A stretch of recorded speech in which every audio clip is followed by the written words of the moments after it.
Hello everyone, this video I'm going to be talking about if you should play or return to Throne and Liberty in 2025 for the Hyper Boost. This video is not going to be affiliated or sponsored by anyone. Who I am. I'm lucky, I have been playing Throne for almost a year now since the launch. I have clocked over 3,000 hours on it. I started as a healer, then I went to the DPS. I play PvP most of the time on the SA server. Uh, this is gonna talk a little bit about the updates from the tier 1 from a year ago to now, right? What's changed in the game, a perspective on the end game of the PvP, like from my view, of course, covering the goods and bads of the game in general. Of course, I'm going to talk a little bit about the PvE also. And I'm going to talk a little bit about everything that includes the devs, the bugs, the bots, the cheating, the pay to win. It's going to have no affiliation, no sponsorship, no partnership. So everything is going to be like raw, like honest from what I have played in this entire year, right? So let's start. So first thing, the game price. The game is free. There's no DLC or expansion you need to pay for. You just download and play it. The game is accessible on PC and consoles and have exclusive console servers in case you want to play that. But if you want to play crossplay with your friends or more populated servers, that's like a thing that you can just hop in.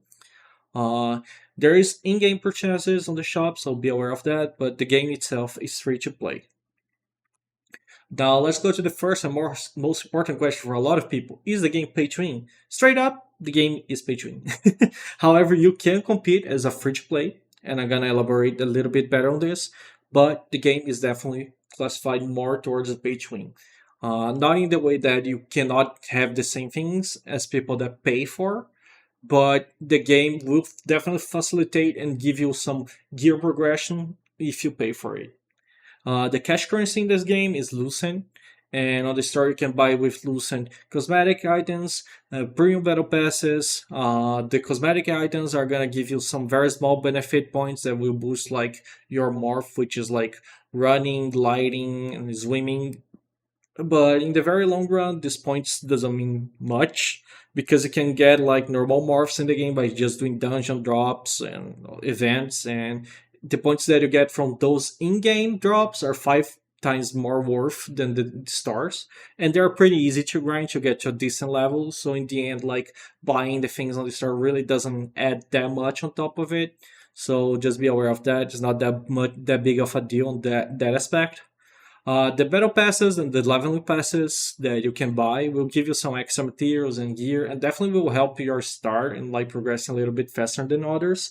However, if you check the mid game or like the end game, aka the long run, right, of the tier, it really doesn't make that much difference or any difference at all. It's very mild, so it's also one of those things that it's whatever, and you can buy that with your Lucent that you grind later if you really want that.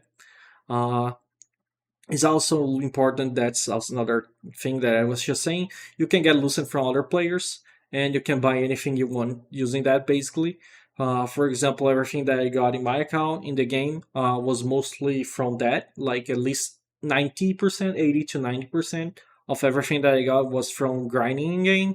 And I have a bunch of cosmetics, even like unique slash legendary cosmetics, and like very top end gear, as well as like arc bosses and very expensive things, right? And it was all from grinding the game. Of course, I played for a whole year for that, and I sunk a lot of hours in the game. But it's just to say that it's something that is viable slash possible. Usually, on the start of a new tier, is always gonna be more pay to win slash whale slash like hefty towards the cash person. Like it's gonna be very affected on the PvP, but usually they will pay very large amounts of money for that, and that the things that they buy will not hold value for long at all. It's gonna be a very short power trip, and they're gonna be paying a lot for that.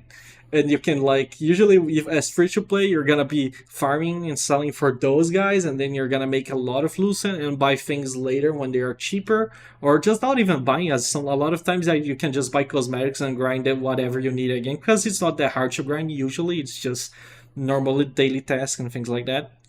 But yeah, around mid to end game, everyone is on very similar grounds for PvP, so you don't have to worry too much about that.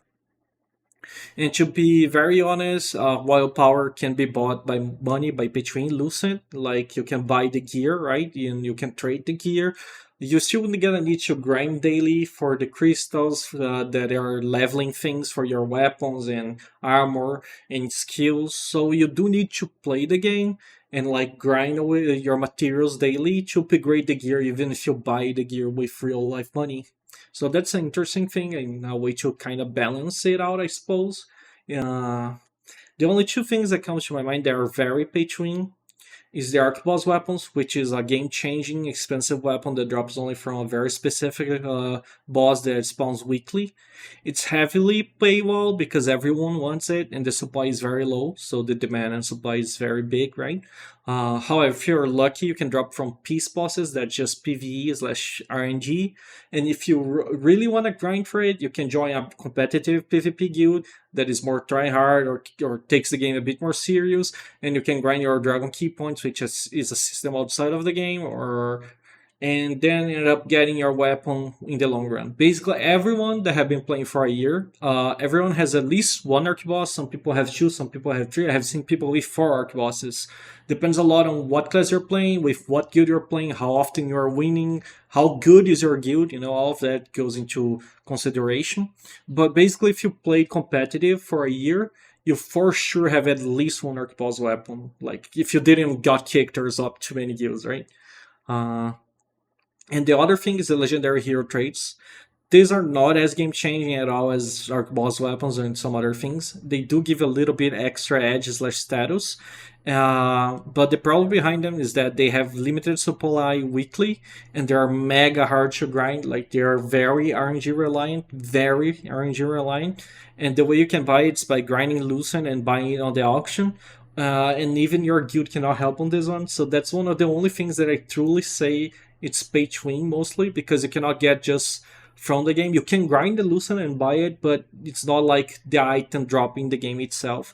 But that's about it. Like you said, you can reach a level that as free to play you will play against pay to play players and you're gonna win very often. It just depends on how much time slash effort you put in the game and what type of guild slash content you're playing. If you're playing PvE, you shouldn't really care about it, by the way. Alright, so the gameplay overall. So Throne is one of the best looking games that we have. It's a pleasure to play the game, honestly. If you play a bunch of games out there, you're gonna see Throne is really beautiful. Even more if you can run in really high graphics. It's like one of the most beautiful games that we have right now. Free to play, right? Yeah, the PvP is pretty decent as well, so there's a bonus on that. But yeah, you're gonna be walking around the games, and the first explore around the world is amazing because every region is very pretty in their own way.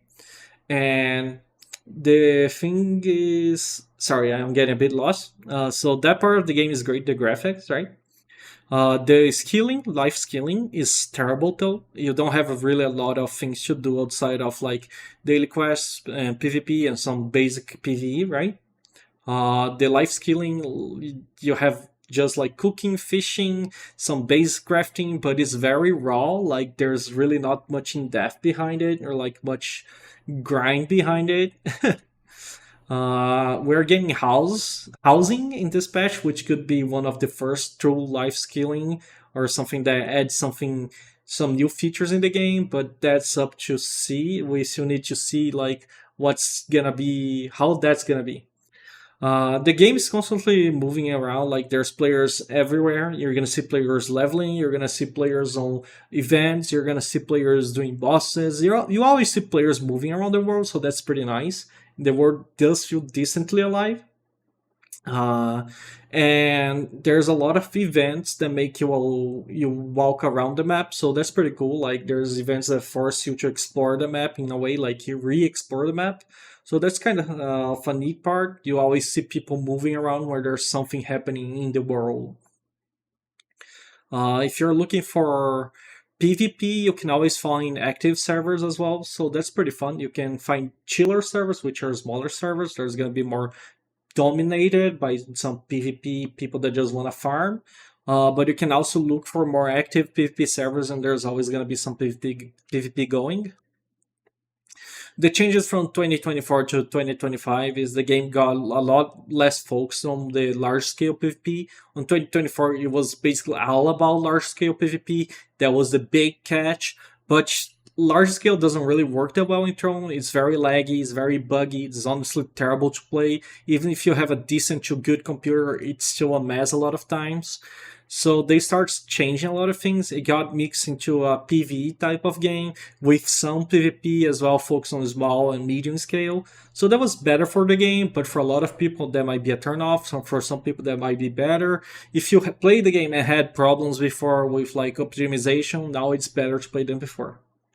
There's more PvE content, like I said, that have been added, like raids got added, and you're gonna end up even finding PvE guilds nowadays, which is fine, you know. If people wanna play the game for the PvE, it has the PvE at least for those people nowadays.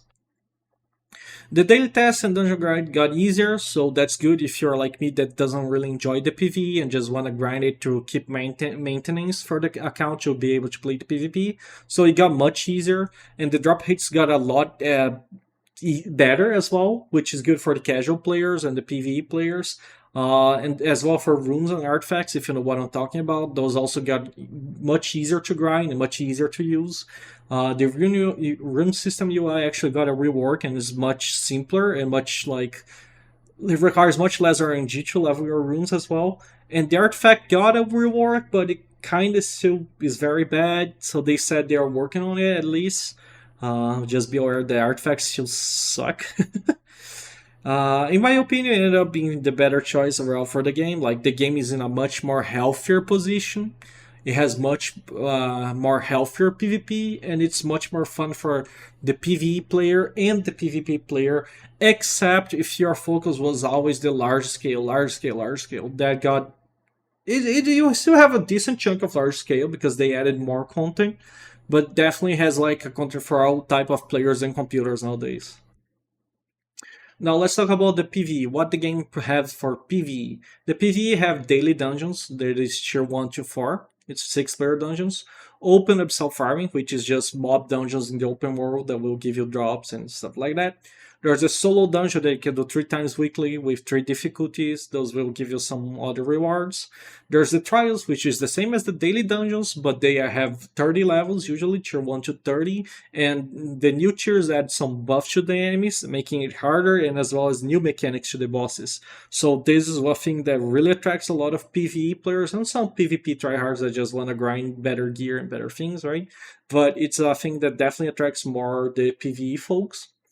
The Nebula PvE zone is very silly. It's kind of like the Abyssal farming zone. The Nebula is an island that is mostly focused on the PvP, but you can do PvE there as well. So that's a little bit of extra PvE in case you don't want to do PvP. There's the PvE zone. Daily events. There's events that happen every few hours that will give you some extra bonus. They have PvP and PvE. Guild incursion, which is basically the bosses that you're gonna be doing with your guild, is PvE. There's the Peace boss, which is a portal that's gonna send you to a field boss, that is gonna be PvE. And finally, the 12 raid players, which has 3 difficulties and is also PvE. So the changes from 2024 to 2025 was when people would turn Eclipse at night, some open zones would turn into PvP, Abyssal open zones. And that was what was happening was when the peace boss would spawn, a lot of try-hard PvP guilds would turn the Eclipse on and try and like gatekeep people from getting inside the peace boss, so they would not get the drop or like play the peace boss. That got changed. So now there's portals that always gonna send you from safe zone to the peace boss portal, so you can play the peace boss even if there's a try-hard PvP guild trying to gatekeep you or it's night.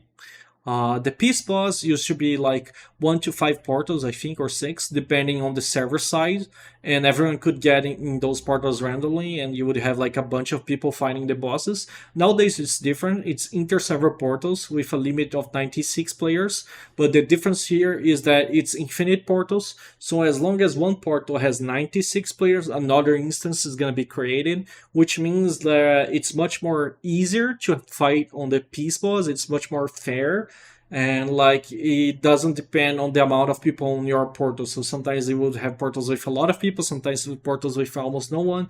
Nowadays every portal is basically 96 players, so it's a lot more casual friendly. You can open multiple daily dungeons chests, which was a thing that really helped because before you could only open one per dungeon. Now you can open a bunch per dungeon. So if you hate grinding PV, that's a blessing. The loot drop and the rate got increased on everything, like I said. Uh, Raids got added and they give legendary gear very easily. Even the easiest difficulty, which everyone can complete honestly, will give you a guaranteed legendary gear. So that's mega friendly, way more friendly than expected. And it's really nice that even like more new players slash casual players can grind up with legendary gear. The daily events got a weekly ticket added. You got 15 weekly tickets, and when you do a daily event, you're gonna consume one of those weekly tickets, and it's gonna give you 3, 4, or 5 times the reward. I don't remember right now the amount, but basically they made this so you don't have to go in every event. You can just go on 15 weekly events, and you should get like triple, a lot more rewards than the usual. So you can just farm those 15 weekly, and you should be good. Of course, you can do more or less, but it's just a way to make you not have to be in every single one. You can go just on at least 15 and take like really good rewards. And VIP, which is a thing that got added, it's not that much big of a deal. It costs 450 lucent.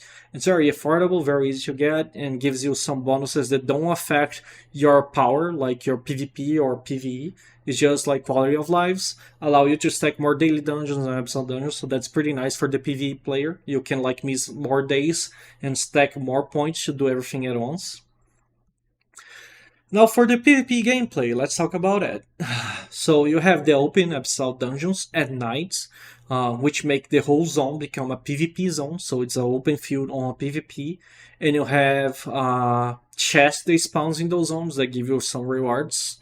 You're gonna have small scale fights up towards ZVZ fights there. Depend a lot on the server, how active it is, what's the moment of the game. If people are looking for rewards, people are looking for farming, right? Depends a lot on that.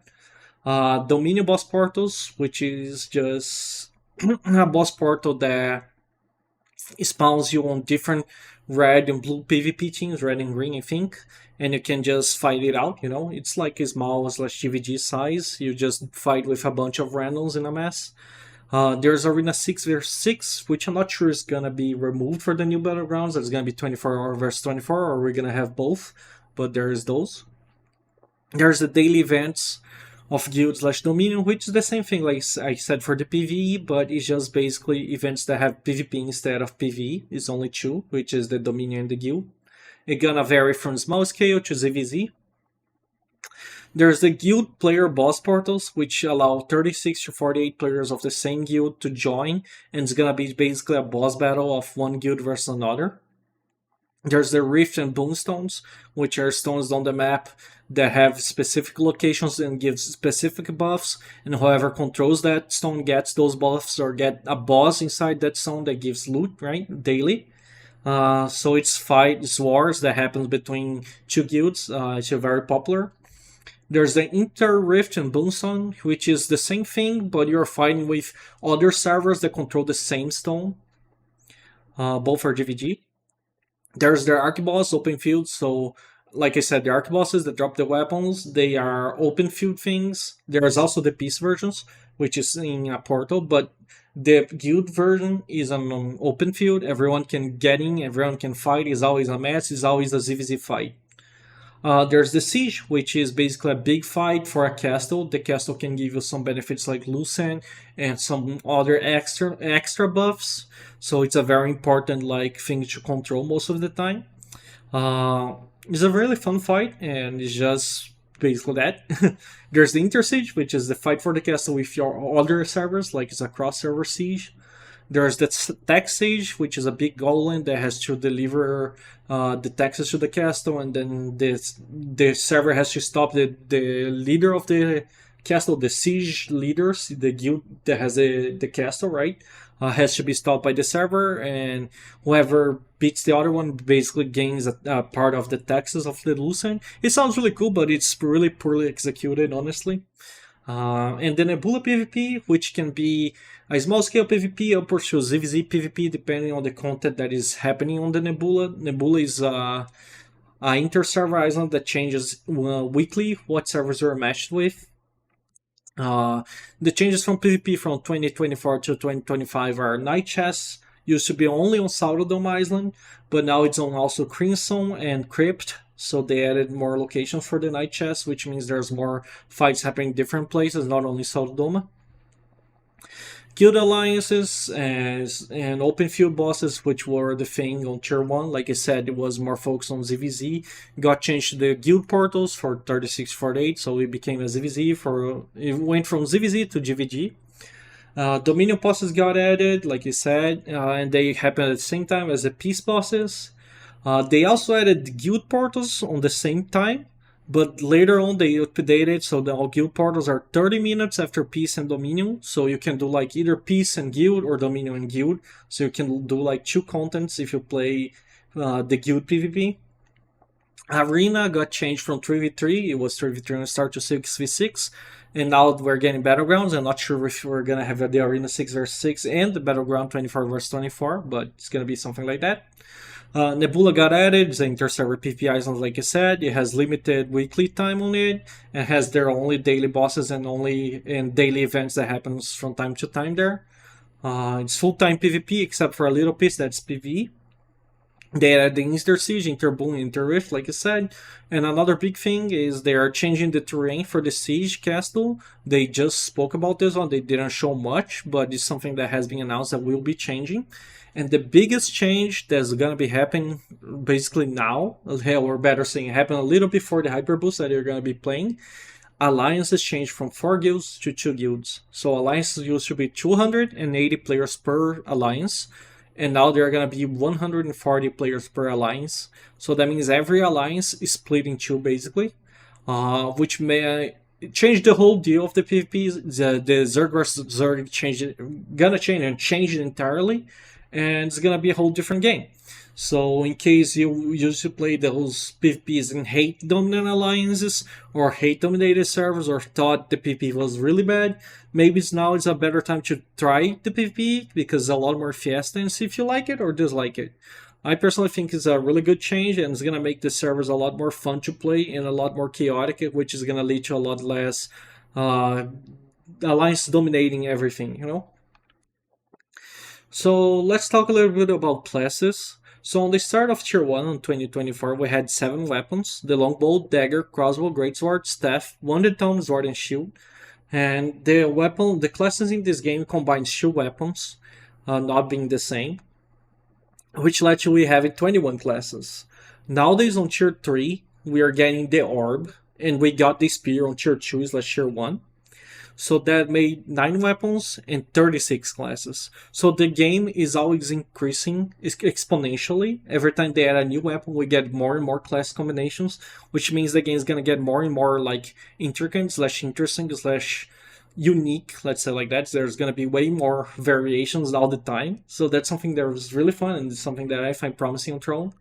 We already got a leak of a gauntlet that was announced, not announced, but similar to the orb. They both got announced, leaked at the same time.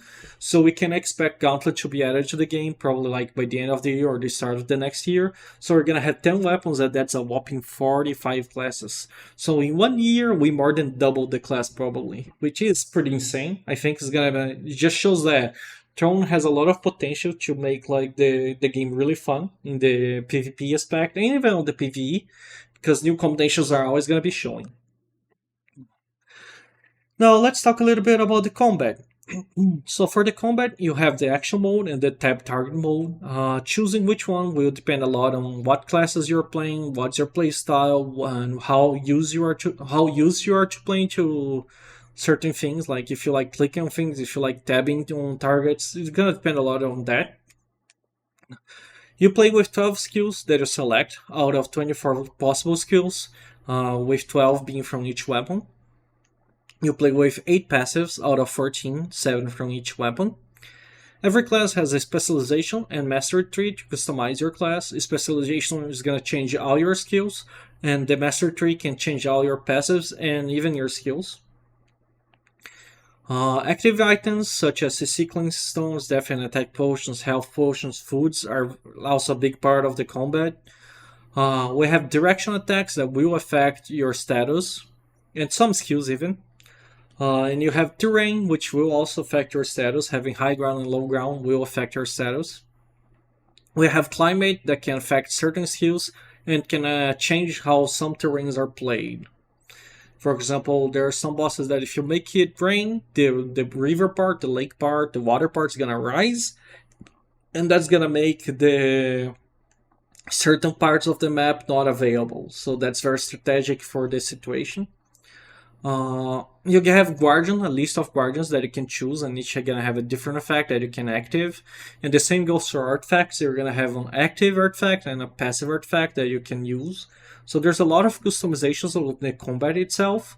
Everyone has a parry. On PV, you're gonna be using it all the time. Is the purple circle. The normal one is just a circle that you're gonna have to do any type of parry, and the other one is a square, which you need to do a dashing parry. In PvP, every weapon have their parry, and every parry is gonna do a different effect based on like doing a dashing or standing parry. The changes from combat from 2024 to 2025 was the square dashing parry was added for the PvE.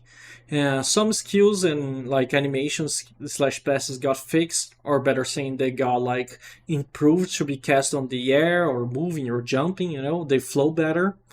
Melee got a buff to their range, so now like things that were not connecting when the person moved a little bit away from you now connects more often, and like the combat for the melee is a lot more fluid, like it's a lot more forgiving to hit people. The directional combat got added, which changes based on some status, some skills. If you're hitting a guy in front, you have more status or less status. If you're hitting a guy on the back, you have more status or less status. So there was a little bit of spice added to the game.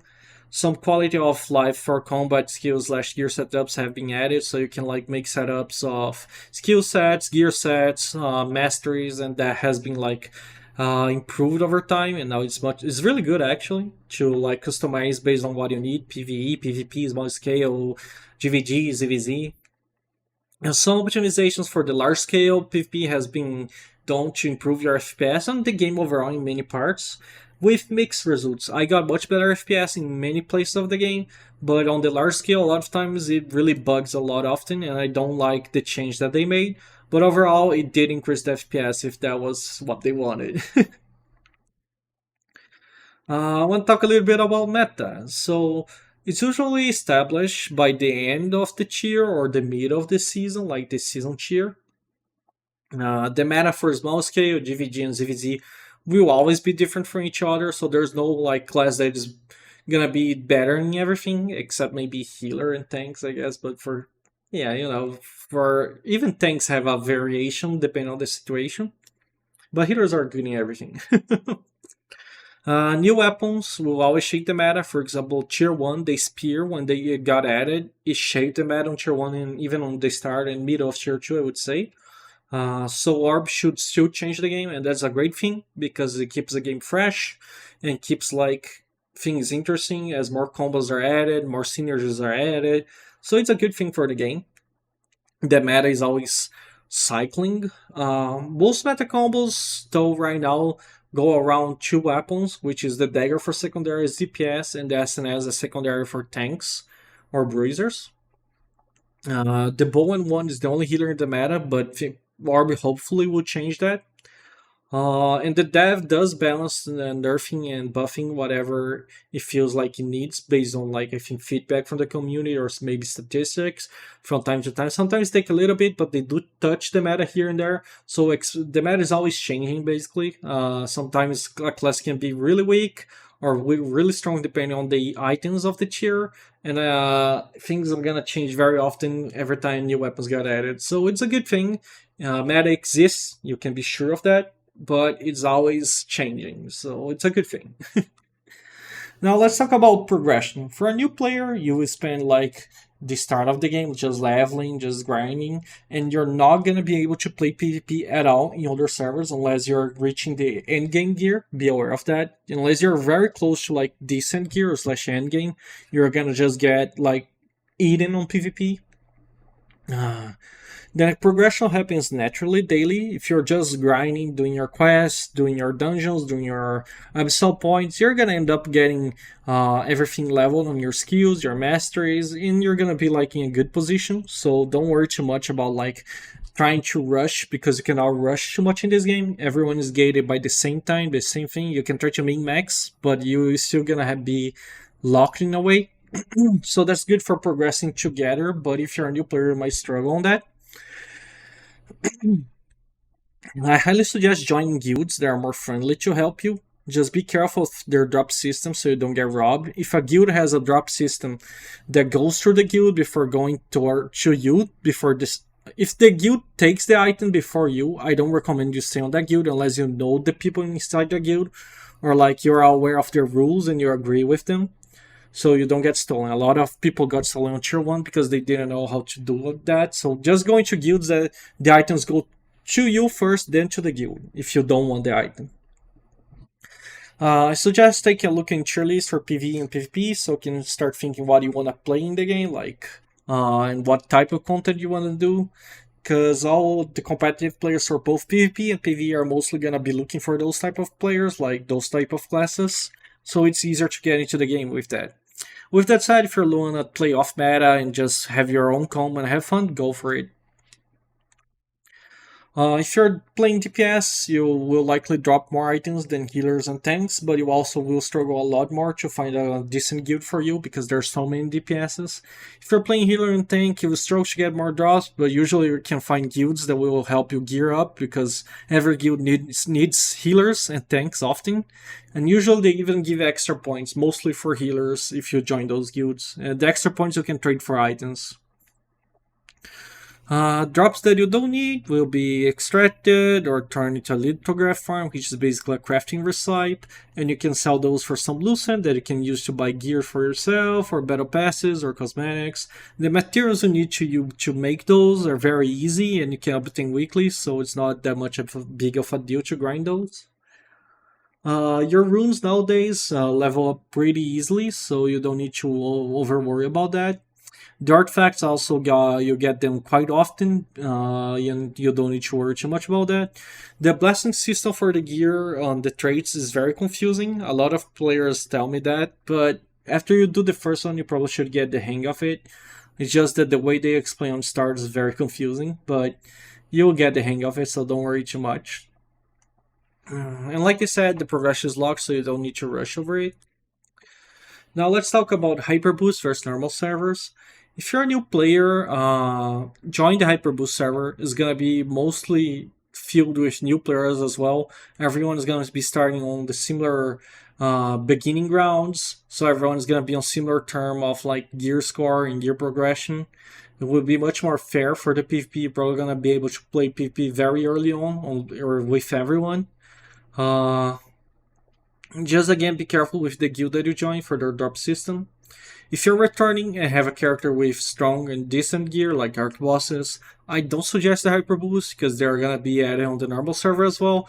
Just play on the normal server and improve your character with the Hyper Boost during the tier 3.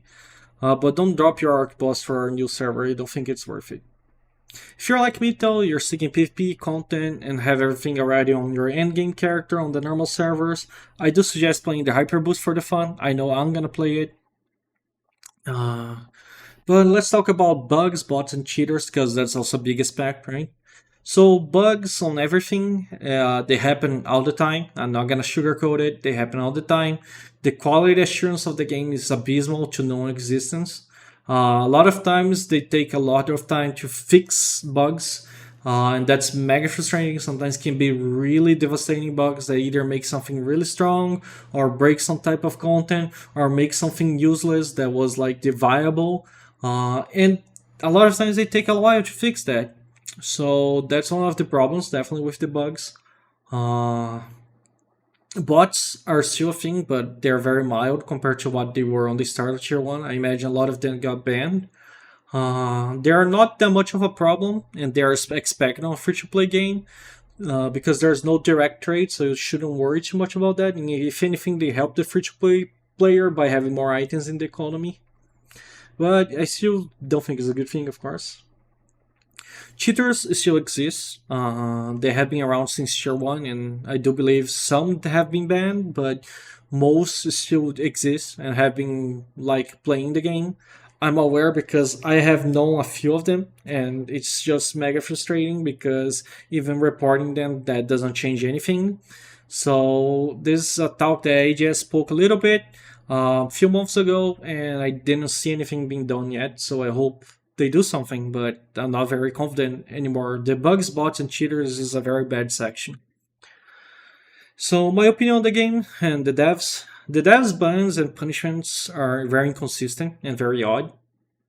Examples that come to mind is there in Tier 1 there was so many bugs, so many bug abusers, so many things that are like buffing your character infinitely or like doing more damage or bugs on dungeons and trials and nothing got punished. But then they decide to be more harsh on their punishment, and they end up like punishing a lot of innocent players and not punishing some of the guilty players. Like the raid boss bug, they just try to punish everyone that did the bug, but turns out that a lot of people did the bug by accident because it's a very easy to reproduce bug.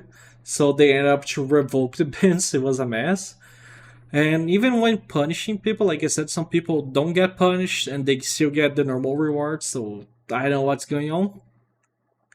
And while I do appreciate that they are at least trying to be more harsh and ensure the rules and try to ban and punish people, their punishment really frustrates me. For example, there's people that bought a blacksmith weapon. That's a weapon that would give you some bonuses in the game on farming, and got punished for only 3 days or 7 days at max.